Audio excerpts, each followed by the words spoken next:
Hoy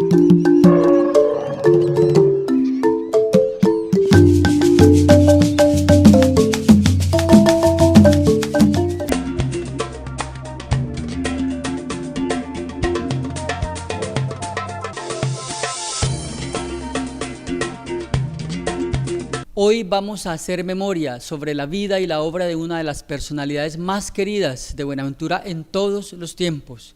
Para hablar del tema tenemos el gusto de compartir con dos personas que le conocieron y compartieron con él. Se trata de la vida y la obra de Gerardo Valencia Cano, 45 años después de su partida física, y para ello nos acompañan Armando Olave Cárdenas y Manuel Bedoya Holguín. Ellos han sido discípulos y defensores del pensamiento y la obra, y hoy, cuando estamos recordando que hace 45 años partió físicamente, hacemos entonces las memorias y las reflexiones para conocer cómo está hoy la presencia en el alma misma del pueblo de Buenaventura, la presencia de Gerardo Valencia Cano. Es un gusto para mí saludarles. Manuel, bienvenido. Muchas gracias. Este espacio es muy importante para nosotros. Gracias a este equipo de Yubarta por darnos este espacio para mantener la memoria de Gerardo Valencia Cano. Muchísimas gracias a usted, Manuel, por aceptar la invitación. Profesor Armando Olave Cárdenas, bienvenido a nuestro programa. Gracias, Gersa, muy amable.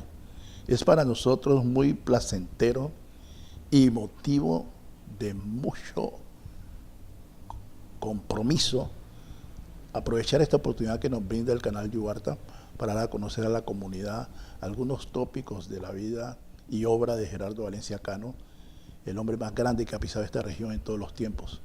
Bien, pues yo quiero recordar y reconocer ante nuestros televidentes que en diferentes ocasiones hemos tenido a Manuel en programas aquí de diferente género y también a Armando Olave Cárdenas, pero nunca habíamos tenido el gusto de estar acompañados por ellos al mismo tiempo, de hacerlos coincidir en nuestro espacio, y hoy pues que sea una oportunidad para hablar de quien dice Armando es la personalidad más destacada en toda la historia de Buenaventura, y yo creo que eso se puede confirmar escuchando al pueblo. De hecho, hemos realizado una consulta para reconocer y percibir cómo ve el pueblo de Buenaventura la memoria de Gerardo Valencia Cano y cómo lo recuerda, y esto es lo que hemos preparado para ustedes.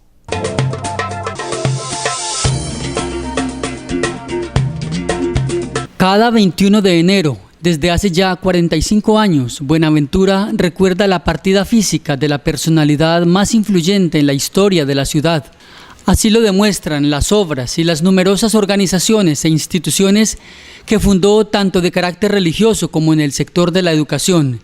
Se trata de Monseñor Gerardo Valencia Cano, y aunque la ciudad se precipita aceleradamente hacia la transformación, sorprende gratamente comprobar que el nombre y la imagen de Gerardo Valencia Cano, como pocos, pervive en la memoria del pueblo, no solo entre los adultos que le conocieron, sino entre personas jóvenes que hoy se benefician de su legado. Cuando usted escucha hablar de Gerardo Valencia Cano, ¿en qué piensa? En la institución,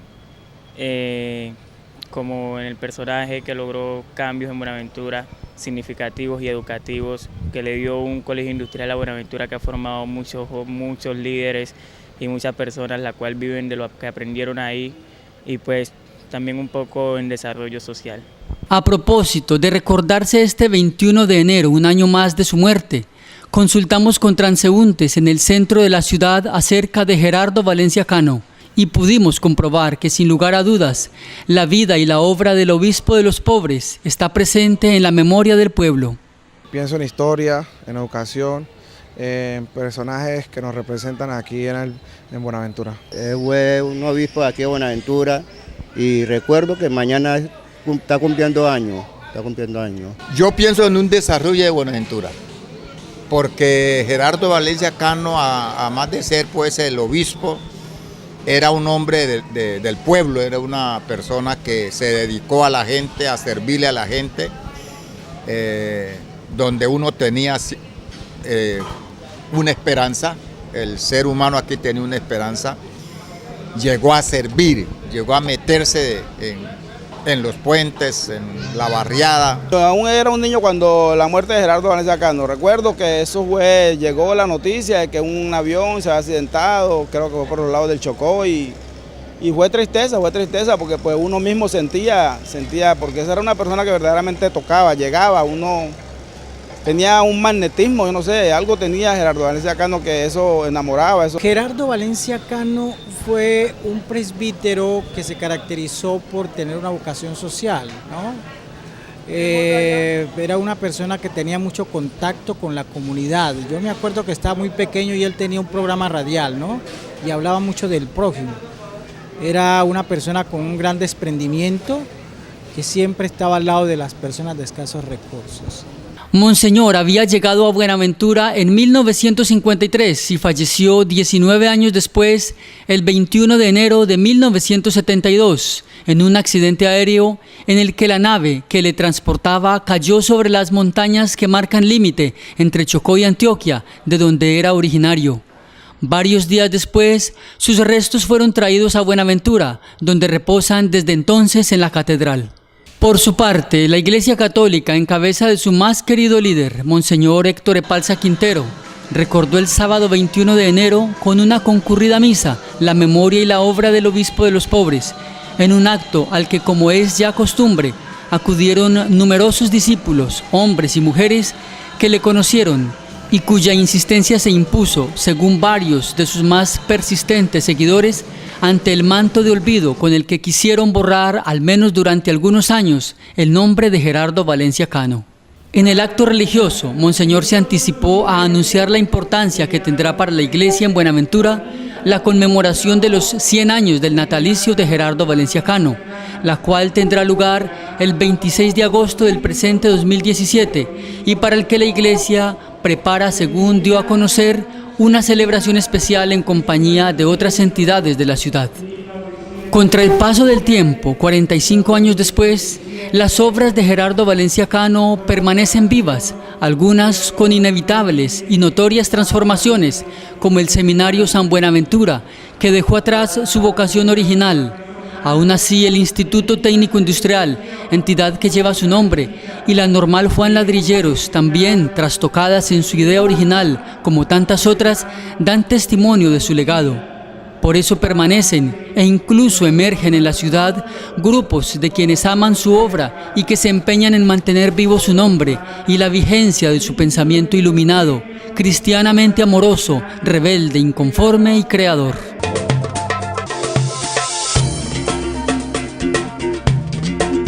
Bien, entonces este programa lo estamos realizando justo en la semana en que Buenaventura recuerda que hace 45 años partió físicamente Gerardo Valencia Cano. Ustedes son discípulos y han pasado muchas cosas en la ciudad. Hoy, ¿cómo viven este acontecimiento? ¿Qué interpretación le da usted a la forma como Buenaventura vive esta fecha, Manuel, o la vivió? Lo que usted decía al principio, la memoria de Gerardo Valencia Cano sigue en los corazones de Buenaventura, en la gente de Buenaventura, por la información que siempre a través de estos medios de comunicación se ha llevado, también por la información de quienes fueron discípulos de Gerardo Valencia Cano, como Ferdinando Peña, como el compañero Rosero, como los escuras, vamos a decir los escuras, Joaquín Alzate, Alfonso Gil y otros más, que pues siguen en la memoria, y a pesar de que no siguieron su profesión de sacerdocio, ellos están haciendo un trabajo en bien de la comunidad a través de cada una de sus vocaciones que cogieron. La memoria de Gerardo Valencia Cano sigue, vive, tan fuerte es que al bajar el parque, hoy llamamos Boulevard, no lo pudieron sacar de allí. Hoy está allí más fuerte que antes, porque la gente lo ve más, su estatua, su imagen allí presente en el parque, que ha tenido muchos nombres, ¿no? Primero Cisneros, después Prudencio Padilla, ahora le dicen Boulevard, ya no decimos ni Prudencio Padilla ni Cisneros, sino Boulevard de Buenaventura. Para hacer Boulevard pues sí le falta mucho, pero ahí está la imagen de Gerardo Valencia Cano. Manuel y Armando, con frecuencia hemos escuchado a personas quejarse acerca de que Buenaventura no tiene memoria, y muchos son más severos diciendo que un pueblo sin memoria es un pueblo sin alma. Pero nosotros podríamos decir que precisamente sobre el fenómeno de Gerardo Valencia Cano, él y su obra están en el alma de este pueblo, y eso lo hemos podido entonces comprobar cuando vemos que 45 años después, personas jóvenes, personas menores de 25 años, dan razón con suficiencia acerca de la influencia que tuvo este personaje y que tiene este personaje para la vida de Buenaventura. ¿Cómo podemos explicar eso, Armando? Bueno, la presencia de la obra y vida de Monseñor Valencia Cano en este pueblo, en esta región, en este país, en este continente, sigue vigente porque el mismo Cristo lo dijo: por sus frutos los conoceréis. Y los frutos de la obra de Monseñor están todavía actuantes aquí, no solamente en Buenaventura, repito, en toda América. Monseñor fue un hombre internacional, y la internacionalización de su pensamiento causó un impacto tan grande, que el mismo Vaticano, que promulgó el Concilio, el Vaticano II, del 62, posteriormente empezó a hacer políticas para contrarrestar los efectos de la teología de la liberación. Y la Iglesia cambió precisamente para erradicar, para bajar el ímpetu del trabajo social tan importante que había logrado Monseñor Valencia con su estilo, su enfoque diferencial, que en primer lugar, en el enfoque entendía que el Estado estaba contra Buenaventura, y en segundo lugar, en su enfoque diferencial, sabía perfectamente que la gente de Buenaventura estaba siendo víctima de políticas específicamente elaboradas para aplazar el desarrollo. Entonces él por eso empuñó las banderas del desarrollo humano, apalancó en la educación y muchas otras esferas de la asistencia social para hacerse notar, y lo que hizo con intención de favorecer a su pueblo impactó al mundo entero. Que un ser humano sea reconocido pues termina siendo común, porque cada pueblo tiene sus héroes, tiene sus próceres, tiene sus personalidades queridas. Sin embargo, en el caso particular de Gerardo Valencia Cano para Buenaventura, sorprende el hecho de que masivamente las personas consultadas reconozcan que tenía cualidades humanas sorprendentes, es decir, el grado de aceptación tan fuera de lo normal, tan fuera de lo convencional de una sola persona. Generalmente las personalidades terminan siendo discutidas y discutibles, pero en Buenaventura hay una aceptación muy general. ¿Cómo podemos explicar esto, Manuel? Esa aceptación general depende de la sencillez y de la humildad, como Gerardo Valencia Cano llegaba a la gente. Gerardo Valencia Cano lo veía usted no como un jerarca de la Iglesia Católica, como lo veía yo, como lo vi yo cuando llegué a Buenaventura. Siempre estaba con toda la gente, el que tenía o el que no tenía, el pobre, el rico, él era igual para todos y les llevaba su mensaje. Por eso él pudo hacer muchas obras acá, porque le llegaba mucho a toda esa gente que aquí tenían sus empresas, y entonces los invitaba o lo invitaban, y si lo invitaban a tomarse un tinto, allá iba, hacia la casa más humilde o la casa más sofisticada de Buenaventura. Eso caracterizó mucho a Gerardo Valencia Cano, su sencillez y su capacidad de entender y de tolerar, porque es que es difícil, a pesar de su rango de obispo y todo eso, en un pueblo donde no tenían como mucha diferencia entre un obispo y una persona común y corriente. A mí me pasó, por ejemplo, cuando yo llegué a Buenaventura, yo me encontré el día que me presentaron a Monseñor Gerardo Valencia Cano, que fue por ahí a los 6 meses de estar aquí en Buenaventura. Yo dije, no, ¿cómo así? ¿Este es el obispo? ¿No? Porque yo no le vi anillo obispo, ni la clergyman, a clergyman sí usaba, el Cristo, ese Cristo que se ponen aquí en el cuello, yo no le vi eso, entonces pues para mí no era un obispo porque no tenía esos elementos. Y eso hace que Monseñor Valencia Cano esté todavía en nosotros, precisamente, y que la condición de él, por ejemplo, cuando se habla de viajar, él iba mucho a los ríos, y entonces yo recuerdo las veces que fuimos con él, y en estos días estuve pensando yo en cuando fuimos por el río Naya, que pasamos por la cordillera del Naya hasta Jamundí, en una Semana Santa, con el hermano Isaías. Iba el hermano Isaías y creo que Edgar Ceballos, me parece que era el motorista de la lancha, y pasamos y éramos como 3 o 4 o 5 personas y pasamos al otro lado en caballo.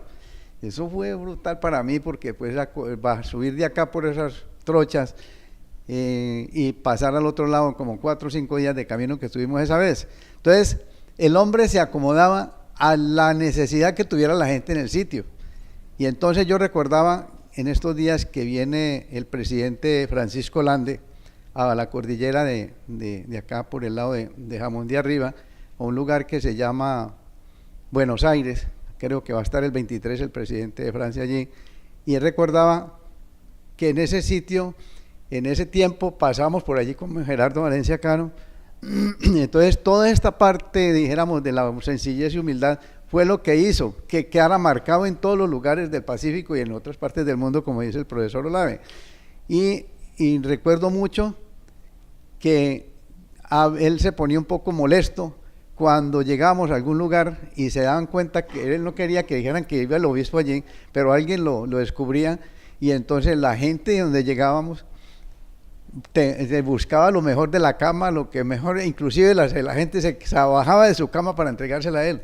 Entonces él se molestaba un poquito. Esa sencillez de Gerardo Valencia Cano con los indígenas, con nuestros hermanos afros, con toda la gente que había aquí, es lo que lo dejó marcado en los corazones y todavía existe. Y yo diría que incluso fui impreciso en mi pregunta ahora cuando se la formulo a Manuel, y entonces va a Armando para que complemente. Es que quise decir que no todo fue fácil para él, y que de hecho, hasta donde tengo entendido de la información que ustedes me comparten, por supuesto que también tuvo críticos muy acérrimos y severos, pero pasado el tiempo prevaleció entonces la buena imagen de Gerardo Valencia contra sus detractores. ¿Cómo me lo explica Armando? Hombre, pues sencillamente, Monseñor Valencia Cano fue un hombre de una actitud de servicio tan supremamente gigantesca que cada minuto de su vida lo aplicó para favorecer a alguien.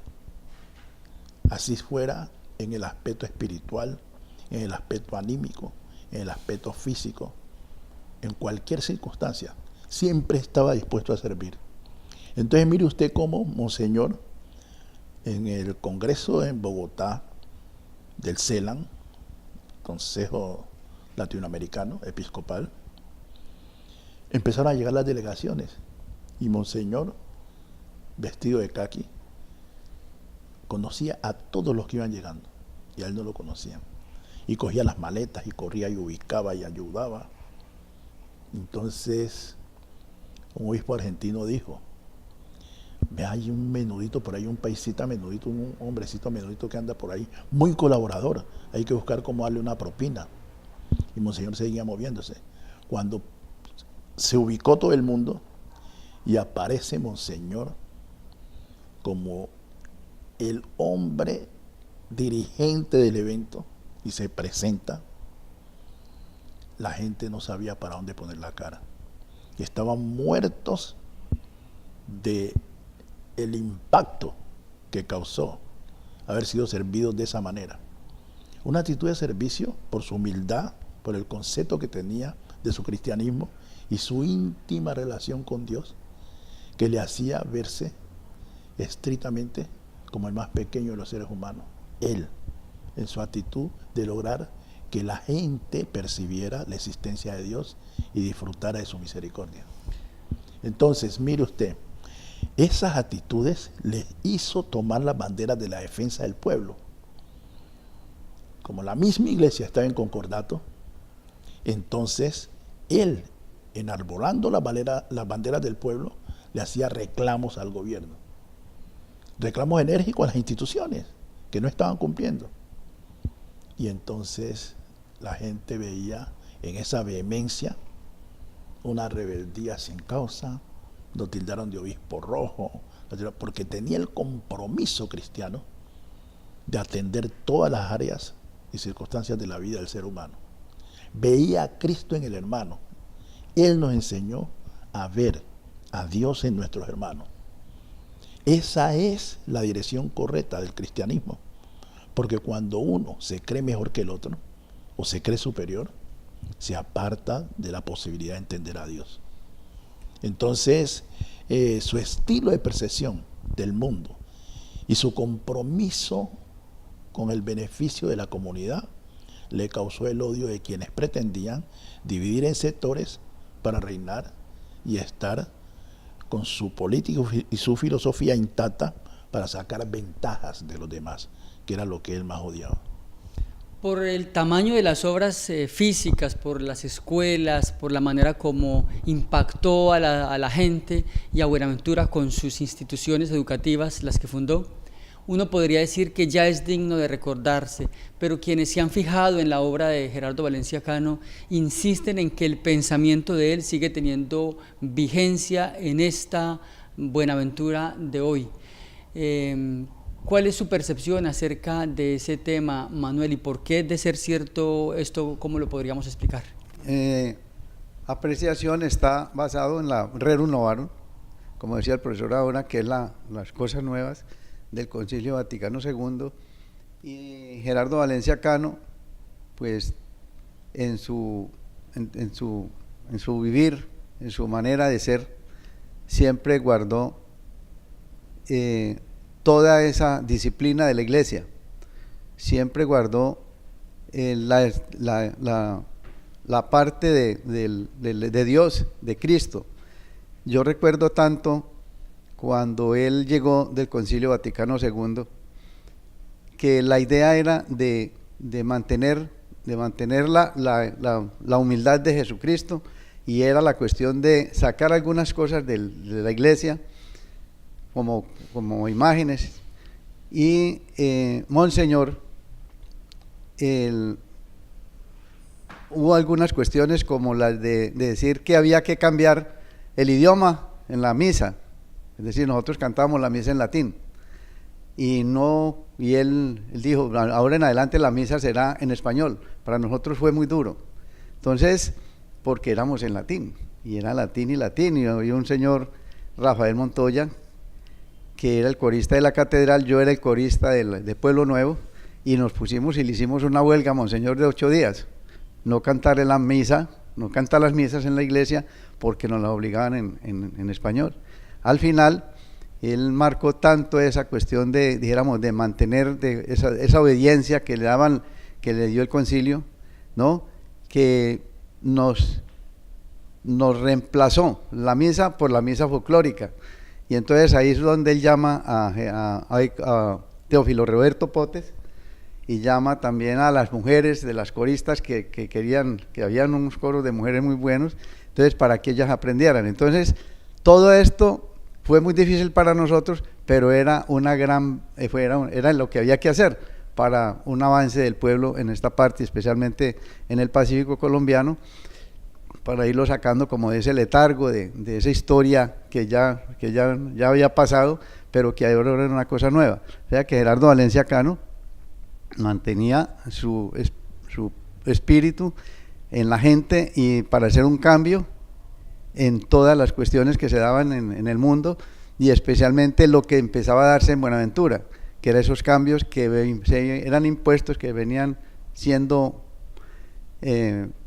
dijéramos, en una forma como de borrasca, venían para acá esos planes de desarrollo. Él estaba en contra de esos planes de desarrollo, así como tal, porque él decía, no, la gente no está preparada para un plan de desarrollo como tal, y él exigía que los planes de desarrollo de Buenaventura se dieran con base en la cultura de la gente. Si había unos cambios, tenía que ser con el marco de la cultura de la gente.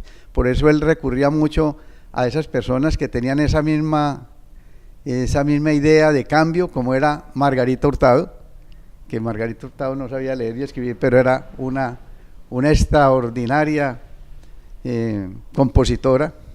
Es como si hubiera estudiado, yo no sé quién se metió en el espíritu de ella, pero esa mujer le ponía todos los temas que fuera de filosofía o lo que fuera a las personas que llegaran. Y entonces Monseñor recurría mucho a Margarita, Teófilo R. Potes, también a una poeta que ahora se me escapa el nombre, que trabajaba en Puertos de Colombia, Lucrecia Panchano. Ellos como que eran el soporte de él para él transmitir sus ideas en defensa del pueblo de Buenaventura, y por eso usted ve en todas partes, uno va por los ríos y hay gente que todavía lo recuerda.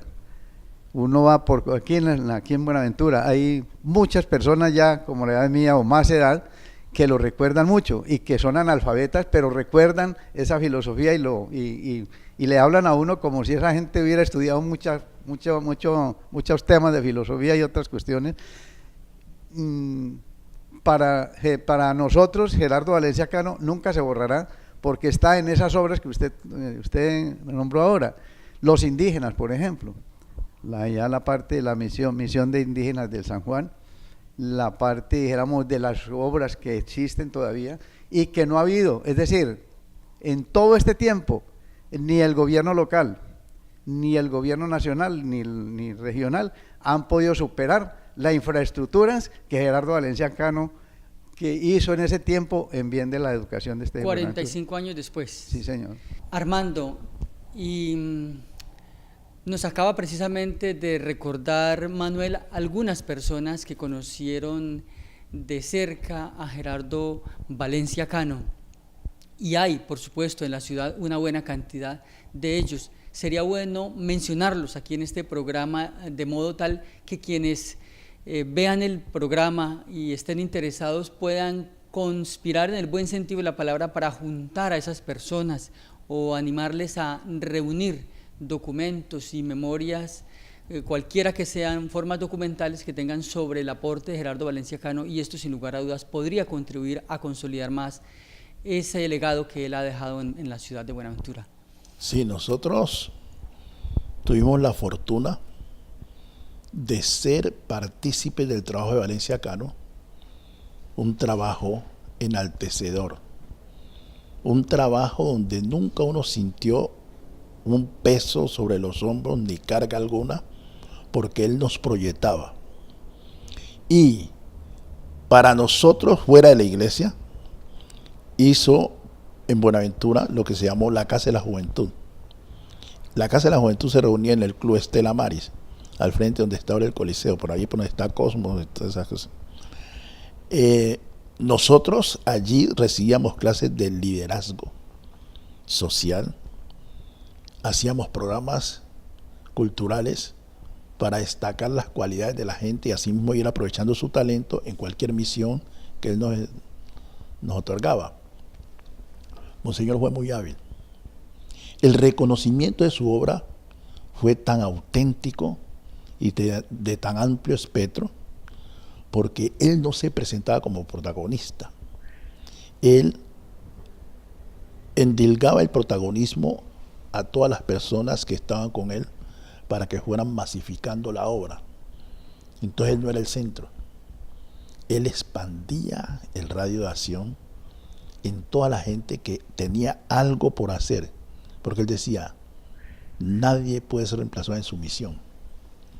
Entonces, de esa manera, gente como Mayra Betancourt, como Ismelda Lozano, como Rosa Mejía, como Clara Mejía, como Inés Portocarrero, jóvenes salidas de la normal que engrosaban el grupo de la Casa de la Juventud. Había gente del liceo, estaban la gente del técnico industrial. Nosotros con mi compadre Ángel Humberto Calimeño, con Luis Alfredo Vivas, éramos personajes que Semana Santa y Navidad no estábamos en la casa, siempre andábamos en los ríos animando. Y qué bueno, en esa época no había en nuestra zona rural disidencia con la iglesia.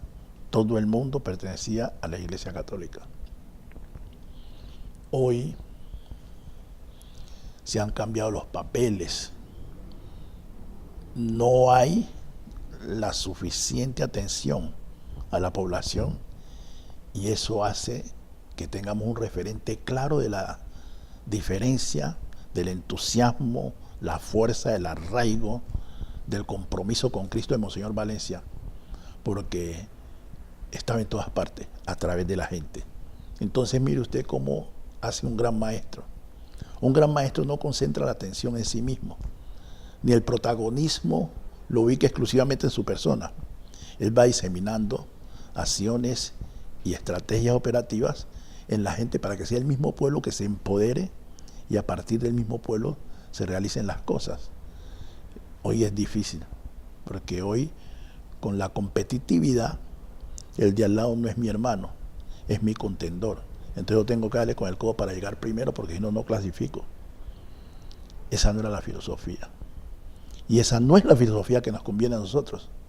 Así el modelo de desarrollo de país, que obedezca a quién sabe a qué razones, nos pretenda imponer la competitividad, el exitismo y otra cantidad de cosas como la estrategia filosófica por excelencia para triunfar. Nosotros sabemos que con Cristo no es así. Y Él se propuso eso. Tan se propuso eso, y es donde a mí me duele, a mí personalmente me duele los hostigamientos y la oposición que le hicieron a Monseñor Valencia, porque depositaron en él los resultados del Vaticano II. Era una situación de la misma iglesia que él vino obedientemente a hacer cumplir en nuestra región, en nuestra tierra. Pero entonces, como la cuerda se revienta por lo más fácil, nunca le mandaron cartas al Papa, sino que lo acusaron a él de un obispo rojo, un comunista, porque él se comprometió. Él decía, al hombre hay que salvarle el alma, pero también el cuerpo. Hay que preocuparse por las circunstancias de vida para que él pueda tener la paz interior que le permita invocar el poder y la bendición de Dios. Un hombre angustiado no puede orar muy fácilmente. Entonces hay que luchar porque las condiciones de vida sean las mejores para que haya el optimismo, la paz, la calma y la fe de esperar en Dios lo que uno se merece. Entonces por eso él luchaba por nuestras condiciones sociales. Por eso asumía las banderas reivindicativas de asistencia del Estado que sistemáticamente nos había tomado como zona de reserva para después vendernos como un pastel por tajada a las multinacionales, como está sucediendo ahora. Para transmitirle a nuestros televidentes, compartir con ellos ese privilegio que tuvieron ustedes de conocer a esta personalidad tan querida, ¿qué podemos recordar de las habilidades muy individuales de Gerardo Valencia Cano para lograr todo lo que hizo? ¿Cuáles podrían ser esas habilidades humanas, intrínsecas, pero aprendibles de Gerardo Valencia Cano, repetibles? A ver, repetibles. Él siempre manifestaba a la gente la necesidad urgente de mantener los principios, ¿no?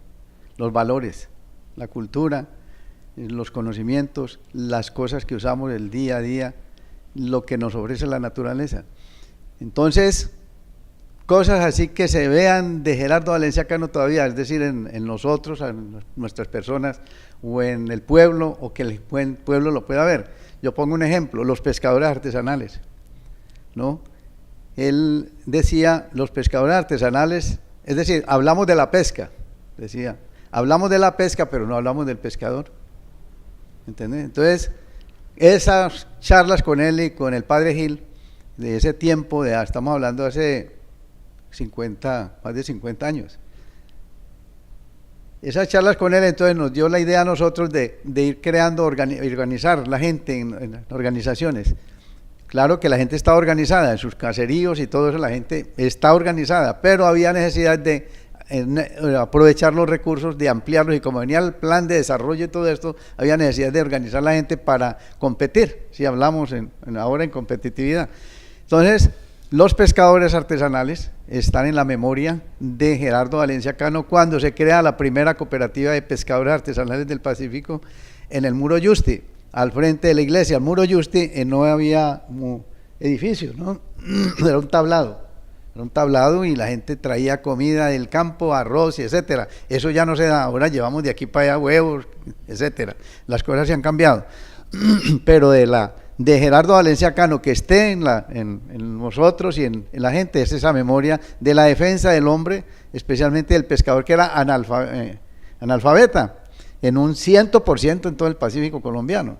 Entonces él empezó eso y desde aquí arranca toda esa memoria y empezamos a capacitar a la gente. Hoy en día pues están capacitados, pero el pescado no se puede coger, porque está muy caro, porque los combustibles, porque los artes de pesca, etcétera. Entonces eso dio para que en el año 64 se creara la Cooperativa de Pescadores del Pacífico y empezamos a mirar ya, aquí habían unas especies que la gente no las utilizaba, como era el camarón langostino, la gente no lo comía, por algún motivo, no he preguntado, yo pronto el profesor Lave tenga alguna memoria de eso, pero ahí comienza a utilizarse muchos recursos. Buenaventura era un mar de cuestiones naturales de pescados, etcétera.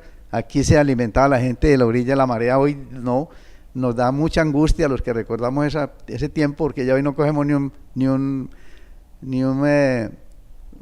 canchimalo, ni un barbinche, ni un tamborero en la orilla, sino que hay que ir muy afuera, porque nos han contaminado las aguas. Pero Gerardo Valencia Cano sigue todavía esa memoria, esa referencia, como usted lo decía al principio, en todo a nivel latinoamericano, porque lo que se escribe, eso se mantiene, la memoria, las infraestructuras que hay, se mantiene, y hoy día hay personas comprometidas como Héctor Epalza Quintero, ¿no?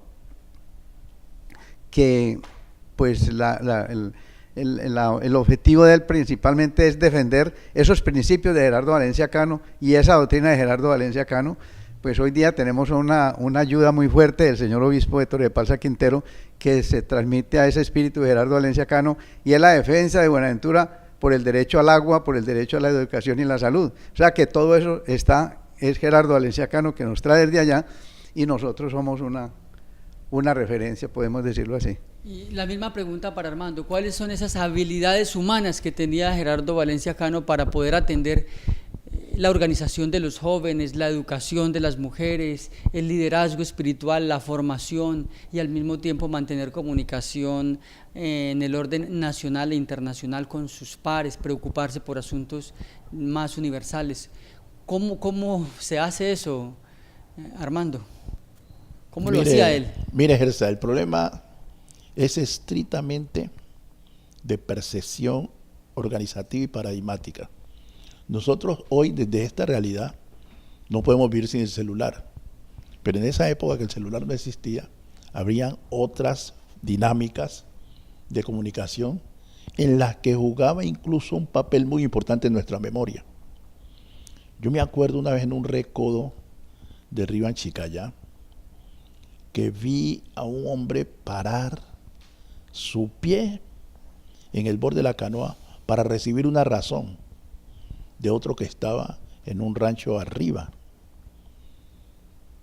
Y ese tipo le dio información por más de 15 minutos. Y el tipo con la cabeza agachada allí, recibiendo la razón. El que estaba arriba entró a su casa a revisar no sé qué, pero el tipo no se iba. Y yo le dije a una señora, ¿y él por qué no va? No, está esperando. Y es que no ha terminado. No ha terminado. ¿Cómo así? Y salió de nuevo el tipo arriba. Y le dijo otro montón de cosas. Y al final le dijo, vaya pues. Entonces ahí el tipo salió. Monseñor Valencia observaba todas esas cosas. Entonces no traía parafernalias externas, sino que lo mismo que él veía que la gente hacía aquí, lo utilizaba para transmitir su mensaje cristiano, para expandir la capacidad operativa de la gente con sus mismos paradigmas y para mantener presente el pensamiento que nos difundía a través de su acción pastórica y evangélica. Entonces, mire usted, nosotros hoy hablamos de enfoque diferencial. Eso fue lo que hizo Monseñor Valencia Cano. Tomar el enfoque diferencial de todas las directrices del gobierno, de todas las acciones operativas y todas las propuestas de desarrollo y aplicárselas para condicionar las acciones a la conveniencia del pueblo. Eso, hasta hoy, está vigente. Y infortunadamente para nosotros, los enemigos de esa propuesta iniciaron su trabajo. Iniciaron trabajo y fueron contrarrestando poco a poco el pensamiento valenciano. Y nosotros, inermes, fuimos dejando que las políticas del Estado, las estrategias, las directrices, todas esas dinámicas fueran cambiando las reglas de juego. Y no fuimos capaces de ponerle el pecho a la brisa para contrarrestar los nefastos resultados que hoy tenemos. Voy a darle un solo ejemplo, y yo respeto a todo el mundo, y esto que estoy hablando, lo estoy hablando con el pecho henchido de gozo y amor, porque todavía conservo las enseñanzas del maestro. No es por echarle agua sucia en el camino a alguien, pero sí para llamar la atención. Mire, Monseñor, cuando vio que traía muchas maestras por la educación contratada, le tocaba traer muchas maestras del interior, y las muchachas llegaban con la ilusión de ganarse la plata y trabajar por la gente, pero las cogía el paludismo, las cogía la malaria, las cogía el pian, las cogía una cantidad de enfermedades tropicales que las hacía regresarse. Entonces digo, Monseñor, vamos a hacer una escuela para formar las maestras de Buenaventura.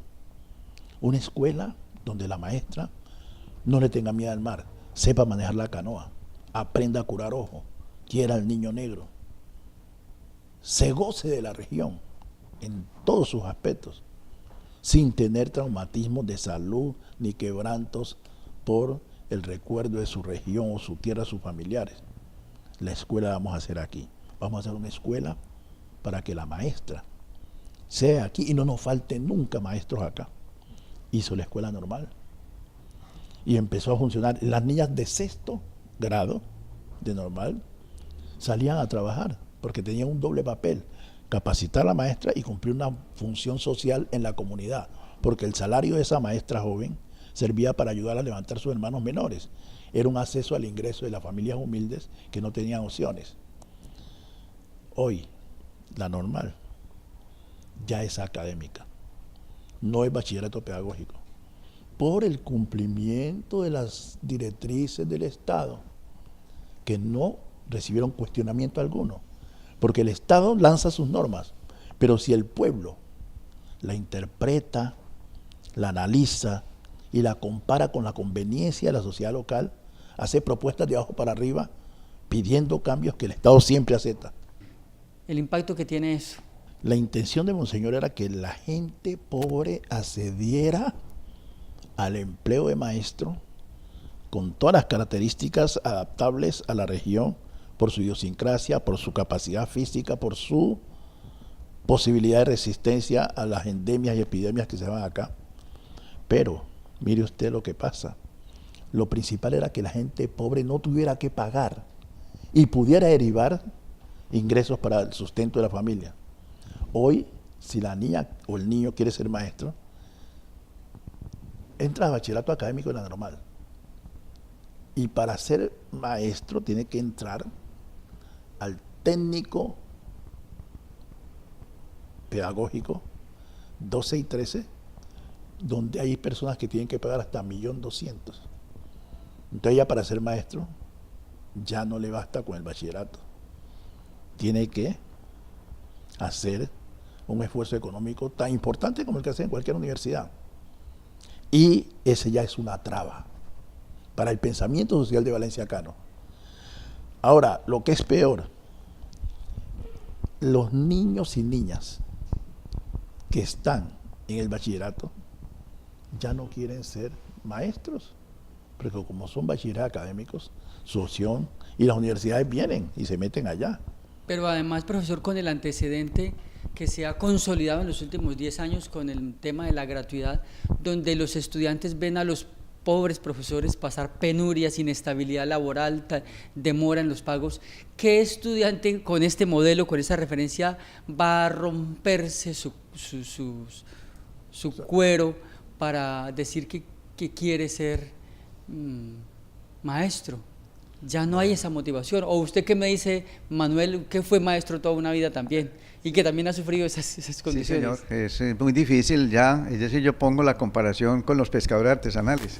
Como no hay incentivos, como no hay políticas, como hay unas fuerzas muy fuertes que vienen de afuera, como la importación de pescado, por ejemplo, los hijos de los pescadores no quieren ser pescadores. Asimismo, los muchachos que están en un bachillerato no quieren ser maestros. O escúcheme, maestro, o exagero yo cuando lo digo, usted es maestro también. Hay razones entre los jóvenes para querer seguir la vida de un maestro. Ustedes incluso vienen de una época en que tenían cierta protección, pero las cosas han cambiado. ¿O cómo lo puede explicar? La única manera de entusiasmarse para ser maestro es conservando las enseñanzas de Valencia Cano para tener con claridad meridiana noticia del compromiso de permitir que otros avancen. Entonces, nosotros sabemos que todos no podemos ser doctores, que todos no podemos ser ricos. Alguien tiene que ponerse la mano en la cabeza, en el corazón o donde sea, para asumir una responsabilidad para combatir la ignorancia del pueblo y posibilitar el avance de todos. Entonces, mire usted dónde viene la cosa. No había necesidad de haber cambiado el bachillerato pedagógico, el bachillerato técnico pedagógico para tener técnico superior. Antes, por el contrario, con el bachillerato técnico pedagógico implementado con las de la ley, se garantizaría un mejor desempeño de un técnico profesional maestro, porque desde muy temprana edad había venido siendo acicalado con los principios y fortalezas que requiere ser una persona que se dedique a vivir con limitaciones para posibilitar que otros avancen hacia mejores niveles de vida. Ese tema debe ser motivo de discusión profunda en otra ocasión por el peso que tiene. Vamos entonces para cerrar el programa. Perdón, pero yo lo que quiero dar a entender con esto es que involuntariamente caímos en la trampa de los enemigos de Monseñor Valencia que querían destruir la obra benéfica que quedaba acá. Por eso se acabó el seminario, que era para cultivar la vocación de los negros pobres del Pacífico, que no tuvieran que ir a otras regiones, sino que aquí mismo pudieran. Entonces sí, se tergiversa la normal, se está tergiversando el ITI. Eso es una cuestión pasmosa que uno ve con dolor, que se está tratando de acabar una obra que permitió la salvación por un tiempo de este pueblo. Bueno, y digámoslo entonces así, eso es una evidencia de que los liderazgos sí existen y que hay unos que son los imprescindibles, como diría el muy reconocido Bertolt Brecht, ¿cierto? Bueno, pero digo que cerremos el programa reflexionando acerca de la perspectiva y el futuro que tiene el pensamiento y la obra de Gerardo Valencia Cano en esta Buenaventura que está cambiando vertiginosamente. Si nosotros nos dedicamos a hacer las cosas bien, si nos comprometemos en la dirección correcta con reivindicar las garantías y derechos a que tiene el pueblo bonaerense y del Pacífico en el modelo de desarrollo del país, debemos participar enérgicamente en toda esta cuestión de políticas de posconflicto, que yo digo mejor posacuerdo, porque el conflicto no ha empezado todavía. El conflicto empezará cuando se den los reacomodos de las nuevas fuerzas que surgen de todo esto que está pasando, porque el conflicto va a seguir. El acuerdo sí ya está hecho, pero el conflicto no va a pasar. Tenemos que ser muy inteligentes para enfrentarlo en mejores condiciones y lograr mejores niveles de vida. Una salida importante para nosotros aquí es que la Universidad del Pacífico, que es centro de investigación, asuma de nuevo lo que yo personalmente había conversado con el doctor Barona acerca de la Cátedra Valencia Cano. La Cátedra Valencia Cano sería la posibilidad de revivir un pensamiento activo que, si no nos haría cambiar de paradigmas, por lo menos nos daría conciencia acerca de qué es lo más conveniente, cuál es la postura más elegante y propicia para el beneficio en las circunstancias de hoy. A partir de la cátedra, a partir de un trabajo sincero sostenido y comprometido para que la educación sea motor de desarrollo humano, meternos a cumplir las premisas que hoy estamos cuestionados gravemente. Mire, voy a darle un ejemplo. Y repito, no estoy criticando el trabajo de alguien. Estoy hablando de evidencias históricas que son parámetros de comparación para entender la realidad. Aristóbulo Gamboa, secretario de Educación 2004, matriculó 114.000 estudiantes.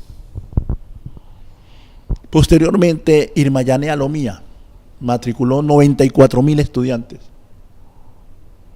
Y hoy, bien sea por atención a las dinámicas del Estado o lo que pueda suceder, no se pudieron matricular en 2016 50.000 estudiantes. Cuando de 2004 a hoy la población ha crecido un jurgo. Entonces, tenemos que atender acerca de hacia dónde avanzar para que la educación realmente llegue a la gente y nos catapulte a mejores niveles de vida por el desarrollo humano que ocasione acceder al conocimiento universal desde las lógicas de interpretación local, para poder ser globales y locales al mismo tiempo, ¿sí?, con el derecho que tienen los pueblos a ser como son, sin que se les cambie abruptamente a ultranza un desarrollo que nunca llega, que siempre es una ilusión, porque las condiciones en este país cada día están más duras. Entonces, seamos reales, hablemos la verdad, confiemos en Cristo, que Él nos ama a todos y nos da la posibilidad de salir adelante. Hagamos las cosas desde la filosofía de Cristo, como nos enseñó Valencia Cano, y verá que todo cambiará. Manuel, muchísimas gracias. Con usted ya hemos tenido ocasión de hablar de este tema, pero hoy tiene sentido porque la historia, en este caso, nos impone la necesidad de persistir en el empeño de mantener viva la memoria, la vida, la obra, el pensamiento de este gigante del amor humano. Gracias. Seguimos adelante. Este soporte de comunicación que ustedes nos dan acá para mantener la memoria de Gerardo Valencia Cano va a ser permanente, porque vamos a propender, como la propuesta del compañero Lave, de que se mantenga la memoria de Gerardo, que estas instituciones que tienen el marco político para hacerlo se mantengan, que los estudiantes de las universidades de Buenaventura se apropien de esta filosofía de Gerardo Valencia Cano, y seguimos adelante en la lucha. Esperamos que en estos planes de desarrollo, estos megaproyectos que tratan de sacar al pueblo de los lugares donde están, pues que tomen conciencia y vayan mirando qué alternativas hay para la gente que vivimos acá, y no nos sigan sacando para la cordillera, porque somos los dueños del territorio y somos los que venimos defendiendo el territorio, y ahí está el espíritu de Gerardo Valencia Cano. A usted, Armando, muchísimas gracias. Con esto, mire, yo estaba muy triste porque yo decía, ¿cómo? 45 años y es de los aniversarios más fríos, ¿qué pasa? Y después me puse a pensar y dije, Valencia Cano estaría muerto de la risa sentado al pie de una palma mirando estas cosas, porque así era él. Él tenía una mirada tan especial del mundo que no solamente detestaba la rimbombancia, sino que ahorita mismo estaría midiendo el verdadero impacto de su obra, así, sin la parafernalia informática ni nada de esas cosas, sino que la gente por sí misma experimente, porque la iglesia esta vez se quedó muy quieta. De todas maneras, Valencia Cano era así, humilde, servicial, honesto, emprendedor. Mire, usted ahora habló de las dificultades. Monseñor tuvo un tiempo durmiendo en el hospital. Se salió de su cuartico de la iglesia cuando dijo que los sacerdotes debieran trabajar para ganarse su salario, para mantenerse por fuera de que la iglesia los estuviera como acolitando. Y eso fue dentro de la misma iglesia un impacto durísimo. Hoy la gente ya entiende para dónde iba él y qué era lo que quería decir, porque ya sabía que se iba a romper el concordato y una cantidad de cosas donde no se iba a poder seguir en la misma dinámica. Pero pues bueno, de eso se trata. Le agradezco inmensamente Gersa y a Yubarta, que es un soporte etnoeducativo, porque la etnoeducación no está en la escuela, la etnoeducación está en el pueblo. Y para ser etnoeducador no se necesita tener títulos rimbombantes ni muchas cosas, ni estar ni siquiera en un claustro. El etnoeducador es el sabedor que aporta a mejorar la memoria cultural del pueblo. Buenaventura está certificado como educador, pero ha hecho que nos falta. Tenemos que hacerle. Y esto les lo agradezco a Yubarta porque es una oportunidad de interactuar con el pueblo para tener mejores condiciones de entendimiento de la realidad para asumir posturas correctas. Muchas gracias, Gersa. A nuestros televidentes les agradecemos por habernos acompañado, por prestar atención y sumarse desde la contemplación, pero también desde la vivencia y la memoria en este acontecimiento que sigue teniendo significado para Buenaventura.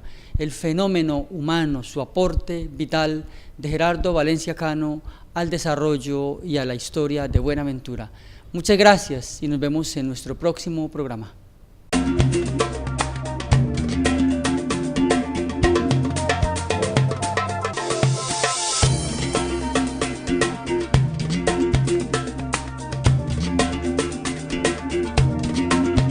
Señor Gerardo Valencia Cano, y aunque la ciudad se precipita aceleradamente hacia la transformación, sorprende gratamente comprobar que el nombre y la imagen de Gerardo Valencia Cano, como pocos, pervive en la memoria del pueblo, no solo entre los adultos que le conocieron, sino entre personas jóvenes que hoy se benefician de su legado. Cuando usted escucha hablar de Gerardo Valencia Cano, ¿en qué piensa?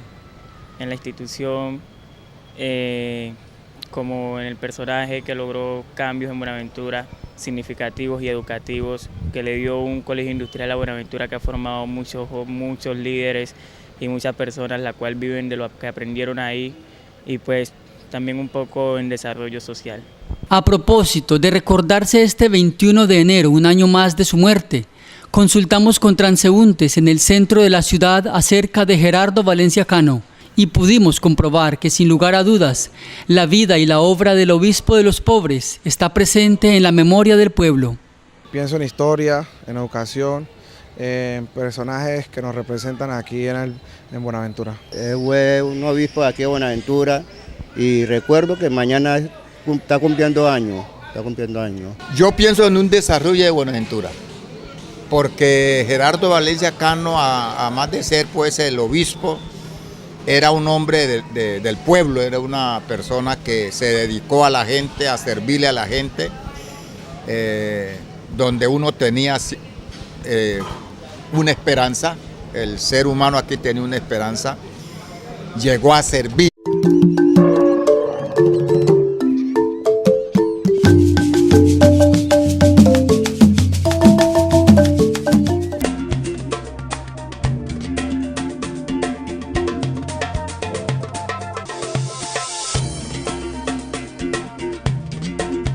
Hoy vamos a hacer memoria sobre la vida y la obra de una de las personalidades más queridas de Buenaventura en todos los tiempos. Para hablar del tema tenemos el gusto de compartir con dos personas que le conocieron y compartieron con él. Se trata de la vida y la obra de Gerardo Valencia Cano, 45 años después de su partida física, y para ello nos acompañan Armando Olave Cárdenas y Manuel Bedoya Holguín. Ellos han sido discípulos y defensores del pensamiento y la obra. Y hoy, cuando estamos recordando que hace 45 años partió físicamente, hacemos entonces las memorias y las reflexiones para conocer cómo está hoy la presencia en el alma misma del pueblo de Buenaventura, la presencia de Gerardo Valencia Cano. Es un gusto para mí saludarles. Manuel, bienvenido. Muchas gracias. Este espacio es muy importante para nosotros. Gracias a este equipo de Yubarta por darnos este espacio para mantener la memoria de Gerardo Valencia Cano. Muchísimas gracias a usted, Manuel, por aceptar la invitación. Profesor Armando Olave Cárdenas, bienvenido a nuestro programa. Gracias, Gersa, muy amable.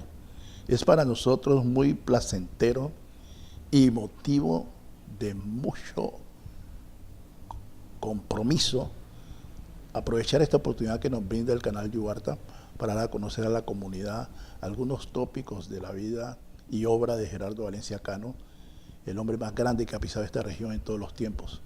Bien, pues yo quiero recordar y reconocer ante nuestros televidentes que en diferentes ocasiones hemos tenido a Manuel en programas aquí de diferente género y también a Armando Velave Cárdenas, pero nunca habíamos tenido el gusto de estar acompañados por ellos al mismo tiempo, de hacerlos coincidir en nuestro espacio.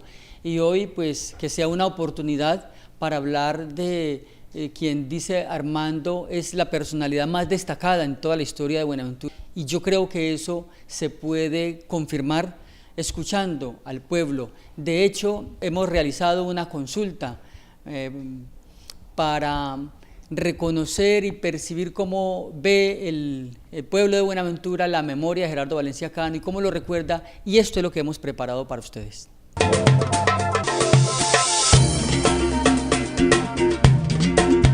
Cada 21 de enero, desde hace ya 45 años, Buenaventura recuerda la partida física de la personalidad más influyente en la historia de la ciudad.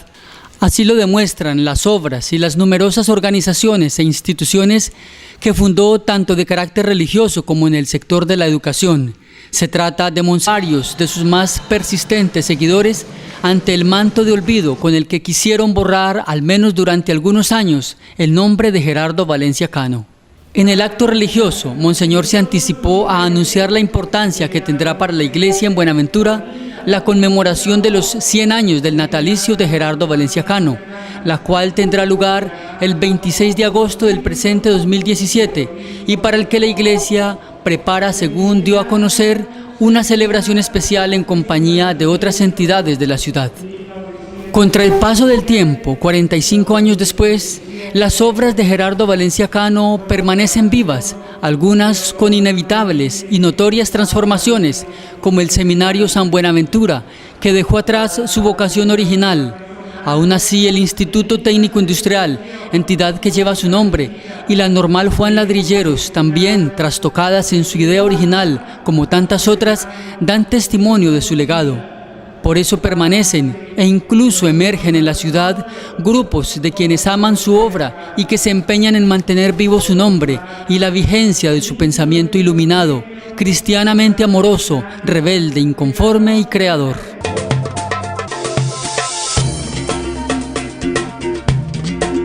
Bien, entonces este programa lo estamos realizando justo en la semana en que Buenaventura recuerda que hace 45 años partió físicamente Gerardo Valencia Cano. Ustedes son discípulos y han pasado muchas cosas en la ciudad. Hoy, ¿cómo viven?